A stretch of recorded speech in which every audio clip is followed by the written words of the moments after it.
The sun rises over the flat, shimmering horizon of the Persian Gulf. Heat climbs out of the earth before the day has even begun. In the distance, towers of steel pipes stretch toward the sky like a forest made of metal. Smoke drifts slowly upward, dark against the pale morning light. This is Abadan, the largest oil refinery on Earth in 1951, a place where the ground itself seems to breathe fire. The refinery spreads across the desert like a city of iron.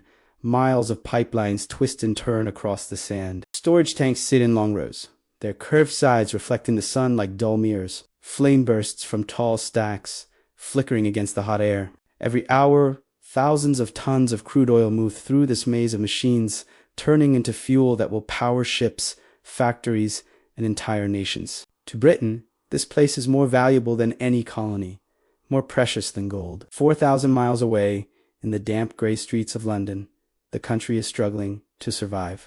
The war against Hitler was won, but the victory left the nation exhausted. The treasury is empty. The government owes enormous debts to the United States. Food is still rationed. Families stand in line for butter, for meat, for bread. The British Empire still exists on maps, but its strength is fading. It is no longer the unchallenged ruler of the seas. It is a wounded giant trying to stay on its feet. And in this fragile moment, the lifeline of the entire economy flows from the desert of Iran. The oil of Abadan fuels the Royal Navy. It powers the factories of Birmingham and Manchester. It brings in hard currency from overseas markets. Without this oil, the British pound would weaken. Imports would become impossible. The standard of living would fall even further. Abadan is not just a refinery. It is the beating heart of a struggling empire. The company that controls its heart is the Anglo-Iranian Oil Company. It operates almost like a government of its own. Its revenues pour into the British treasury. Its influence stretches across continents. Decisions made in its boardrooms shape the lives of millions. Yet the refinery stands on Iranian soil, not British. And outside the metal fences of the industrial compound, another world exists. Inside the British quarters, the streets look like a piece of England placed in the desert. White painted houses sit behind trimmed hedges. Lawns are watered in the heat. Cricket fields lie flat and green under the sun. Children play in swimming pools while their parents sit on shaded verandas with cold drinks in hand. Food arrives from London. The air inside the homes is cooled by electric fans. Life feels distant from the dust and noise of the refinery. Just beyond the fence, the landscape changes. The neat streets disappear. The ground becomes dry and cracked. Rows of shacks, made from flattened oil drums, stand close together. There is no running water. There is no electricity. The heat presses down without mercy, often climbing above 120 degrees. Iranian workers walk to the refinery before sunrise. Their clothes are soaked with sweat before the morning shift even begins. They labor among the pipes and furnaces for wages that barely feed their families. They have no rights, no voice, and no place inside the British compound. The oil beneath their feet is taken away, and almost nothing returns.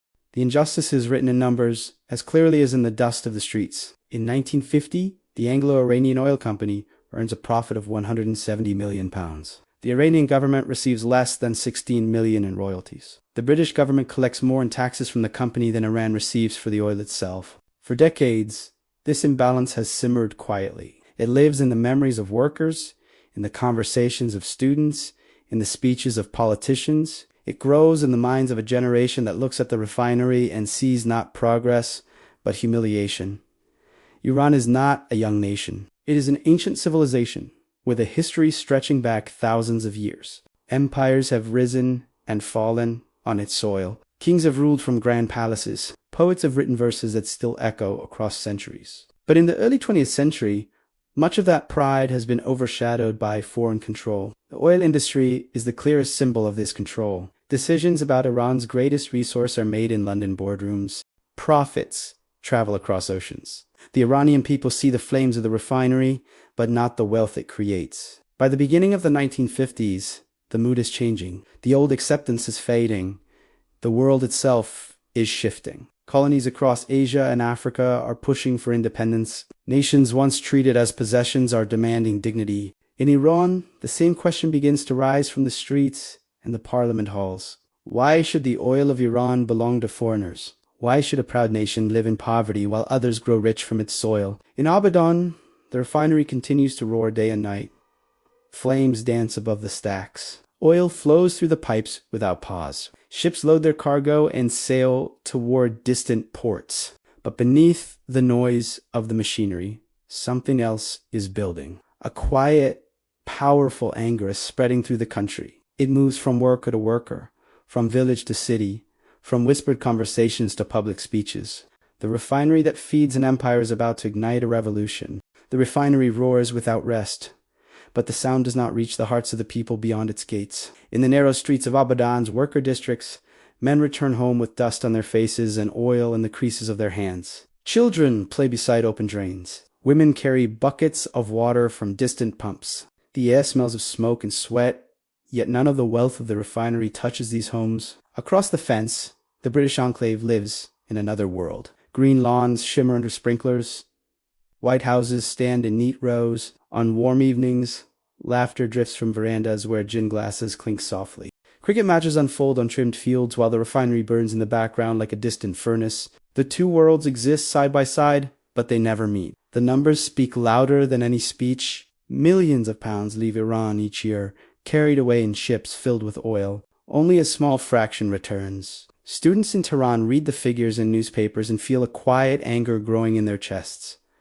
Merchants in the bazaars whisper about injustice. Workers speak of dignity that has been sold for pennies. In the parliament halls of Tehran, one voice begins to rise above the rest. Mohammad Mossadegh is an unusual figure. He is elderly and frail, often seen in simple robes instead of formal suits. At times he speaks with such emotion that tears run down his face.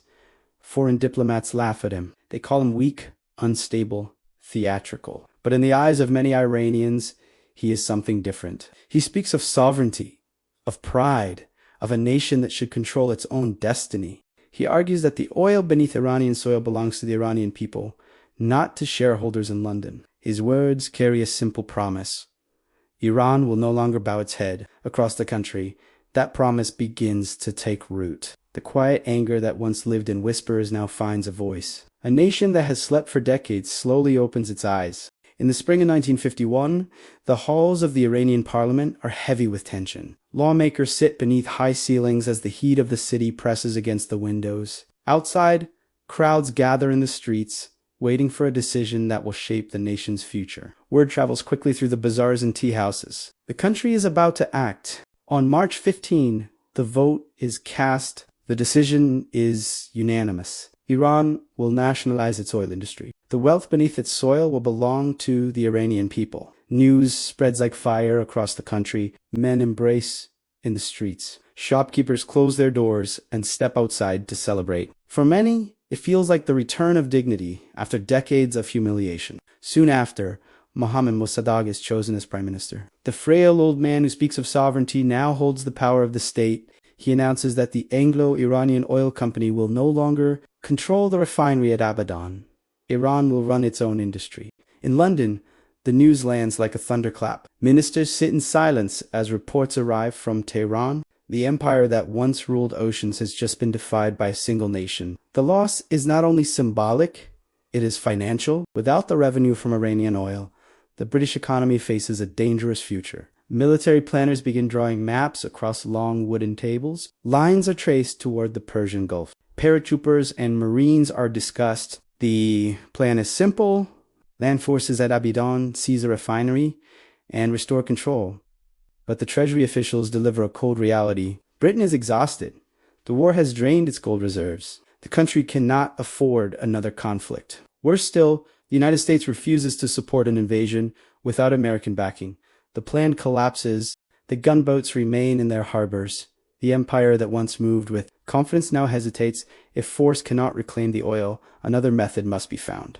The refinery at Abadan falls silent. The flames that once danced above the stacks begin to fade. Pipes that once carried rivers of oil now sit cold under the desert sun. Storage tanks remain full, but the ships no longer come. The world has been warned that Iranian oil is off limits. In the Persian Gulf, British warships patrolled the waters. Their presence is quiet but unmistakable. Any tanker that tries to load Iranian crude is threatened with legal action. Companies across the globe step back, unwilling to risk a fight with Britain. The blockade tightens like a slow-moving noose. Inside Iran, the effects spread quickly. Factories reduce their hours. Government offices struggle to pay salaries. The markets grow tense.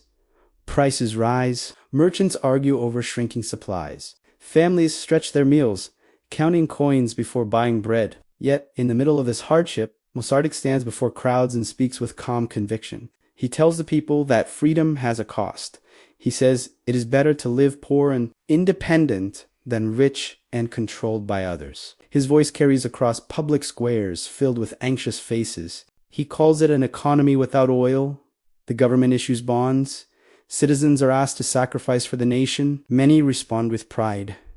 They see the struggle as a test of courage. For the first time in decades, the country feels united by a shared purpose.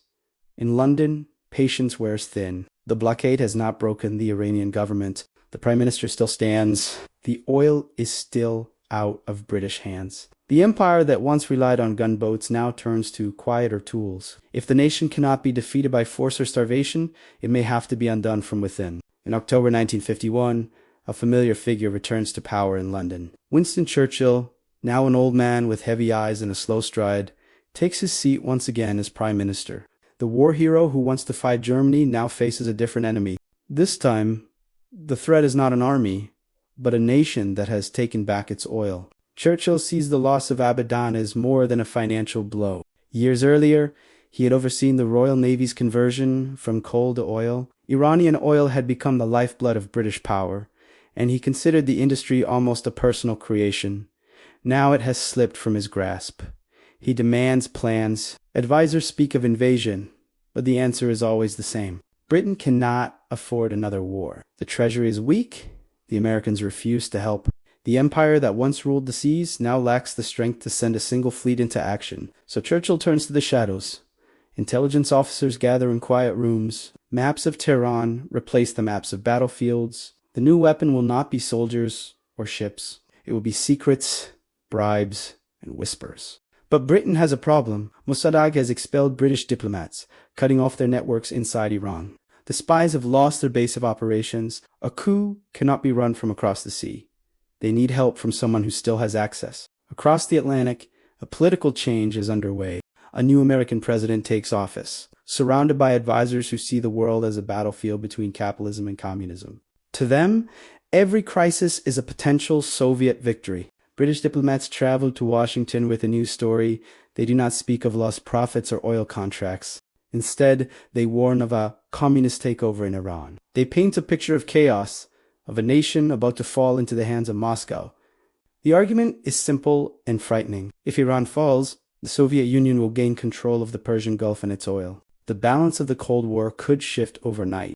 In Washington, the warning takes root. American officials begin to listen. What started as a British financial crisis slowly transforms into a Cold War mission. The stage is set for a secret partnership, one that will change the fate of Iran forever. In the summer of 1953, a lone American slips quietly across the border into Iran. His name is Kermit Roosevelt Jr., the grandson of a former United States president. He carries a passport under a false name and travels without ceremony, blending into the dusty roads that lead to Ward. Tehran, his most important possession, is not a weapon. It is a suitcase filled with cash. Inside are stacks of Iranian rials and American dollars, neatly packed and ready to be spent.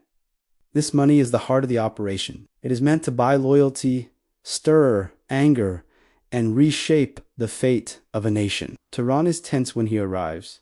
The British blockade has done its work. Shops struggle to stay open. Salaries arrive late or not at all. Inflation eats away at savings. The excitement that once surrounded nationalization has faded into anxiety. Roosevelt begins his work quietly. He meets newspaper editors in dim offices and hands them thick envelopes. Soon, the tone of the press changes. Headlines attack Prime Minister Mossadegh from every direction. Some call him a communist. Others accuse him of serving British interests. The contradictions do not matter. The goal is confusion. Next, Roosevelt turns to the streets. He reaches out to strongmen, wrestlers, and gang leaders who command respect in their neighborhoods. For a few $100s, they agree to gather crowds. One group is paid to shout support for Mossadegh while smashing windows and beating pedestrians. Another group is paid to attack them while praising the Shah. Chaos begins to spread through the city. Behind the scenes, plans move forward. The young Shah must sign 2 decrees. Mossadegh will be dismissed. The other will appoint a new prime minister loyal to the coup. But the Shah is afraid. He knows the people support Mossadegh. If the plot fails, his throne will vanish. In a palace filled with tension, he waits for a signal that the plan has the blessing of Britain. Late at night, a radio broadcast from London carries a subtle message. A single extra word confirms what he needs to hear. With a trembling hand, the Shah signs the decrees. The first move of the coup is about to begin. On the night of August 15, the plan begins to move. A column of military vehicles rolls through the quiet streets of Tehran. An officer loyal to the Shah drives toward the home of Prime Minister. The order is simple: arrest him before dawn and end the crisis in a single stroke. But the house is not asleep. Mossadegh has been warned. Loyal soldiers wait in the shadows with tanks and machine guns. When the officer arrives, he finds himself surrounded. The arrest turns into a humiliation. He is captured instead of his target. The plan collapses in a single night. News spreads quickly through the city. The Shah panics. Within hours, he boards his plane and flees the country, first to Baghdad and then to Rome. In a hotel lobby far from home, he sits in silence, convinced that his throne is lost forever. In Washington, the message reaches the CIA. The operation has failed. Orders are sent to Kermit Roosevelt: leave immediately. The mission is over. But in Tehran, Roosevelt does not leave. He reads the telegram, folds it, and sets it aside. He believes the city is still unstable, still ready to tip in either direction. If the army will not act, the streets might. For 3 days, he releases the rest of his money. Anyone willing to shout, march or fight, is paid. Demonstrators flood the avenues. Some pretend to be communists, attacking mosques and frightening religious crowds. Others march in defense of the Shah. The violence spreads like a sudden storm. Shops are looted. Offices are burned. Police lines break under the pressure. Ordinary citizens watch from their doorways, unsure which side is winning. The city feels as if it is tearing itself apart. Then, slowly, the balance begins to shift. Army units that had stayed neutral start to choose sides. Officers look at the swelling crowds and decide the Shah's cause may still survive. Tanks roll out of their barracks. Soldiers join the mobs moving toward the center of power. The chaos that was meant to frighten the nation is now turning into something else. It is becoming a revolution bought with cash and carried forward by fear. On the morning of August 19th, the streets of Tehran tremble under the sound of engines and shouting crowds. Tanks roll through the avenues, their metal tracks grinding against the pavement. Soldiers wave to cheering demonstrators who carry portraits of the Shah. The tide has turned. From a hidden house, General Fazlullah Zahidi emerges at last. Only days earlier he had been hiding in fear, waiting to see which way the wind would blow. Now he rides atop a tank as it pushes through the crowd. People gather around him, shouting his name. The image spreads across the city like a signal. The coup is alive again. The final target stands on a quiet street. It is the home of Prime Minister Mossadegh, a modest residence surrounded by a wall and guarded by loyal troops. Inside, the old leader waits as the sound of tanks grows closer. The first shells strike the gates. Dust rises into the air. Mossadegh's guards fire back with rifles and machine guns. The street becomes a battlefield. Bullets shatter windows. Walls crack under the force of explosions. Smoke drifts across the rooftops as the fighting drags on for hours. Neighbors hide inside their homes, listening to the thunder of gunfire. The smell of smoke fills the air. By the afternoon, the house is in ruins. Ammunition runs out. The roof begins to collapse. Mossadegh steps out of the rubble. His clothes are dusty, his face pale but calm. The old man who once stood before crowds and promised dignity now walks into the hands of his enemies. He is arrested without resistance. Soon after, the radio station falls into the hands of the coup forces. A voice comes over the airwaves, announcing that Mossadegh's government has been defeated. The Shah will return. Order will be restored. In Rome, the young monarch hears the news while eating lunch. His face turns pale with surprise. Within days, he boards a plane back to Tehran, where cheering crowds greet him as if he had never left. In London, Churchill receives the telegram he has been waiting for. He lights a cigar, satisfied. The gamble has worked. The old empire has reclaimed its prize. When the fighting ends, the smoke over Tehran slowly fades. The Shah sits once more on his throne. Mossadegh waits in captivity. The streets grow quiet again. But the real struggle now moves into conference rooms and negotiation tables. In London, there is a sense of triumph. The coup has succeeded. The government that dared to seize British oil has been removed. Many officials believe the old order will simply return. They imagine the Anglo-Iranian Oil Company stepping back into Abadan, as if nothing ever happened. But across the Atlantic, the Americans see the situation differently. Their spies planned the operation. Their money fueled the chaos in the streets. They did not take these risks to restore a British monopoly. Meetings are held in quiet offices where maps of oil fields replace political slogans. American officials make their position clear. The era of exclusive British control is over. If the Iranian oil industry is to reopen, it must belong to an international consortium. The agreement is reached in 1954. The old company is renamed British Petroleum. Its identity remains, but its dominance is broken. 40% of the shares go to American oil giants. Another portion is given to European partners. Britain, which once held total control, is left with only a share of what it used to own. For Churchill, the victory tastes bitter. The coup has restored access to Iranian oil, but it has also opened the door to American influence. The balance of power in the Middle East begins to shift. The British Empire has won the battle in Tehran, but the age of British dominance is quietly slipping away. A new power now stands beside it, ready to shape the region's future. When the Shah returns to Tehran, the celebrations are loud, but his rule begins in silence and fear. He knows the truth that many of his people also understand. His throne was not restored by the will of the nation, but by the money and planning of foreign powers. Inside the royal palace, a new system of control takes shape. A secret police force is created, trained with the help of foreign intelligence services. It is called Sabak. Its purpose is simple. Watch everyone. Trust no one. Crush opposition before it can grow. In dim interrogation rooms, whispers replace public debate. Students, journalists, and political activists disappear into the hands of the secret police. Some return broken, others are never seen again. Fear settles over the country like a heavy fog. At the same time, oil money begins to flow once more. New roads stretch across the desert. Universities rise in the cities. Modern buildings replace old neighborhoods. The Shah speaks of progress and a bright future, but much of the wealth gathers at the top. The royal court grows richer. Foreign companies sign profitable deals. In the bazaars, ordinary people struggle to keep up with rising prices. The gap between rich and poor becomes impossible to ignore.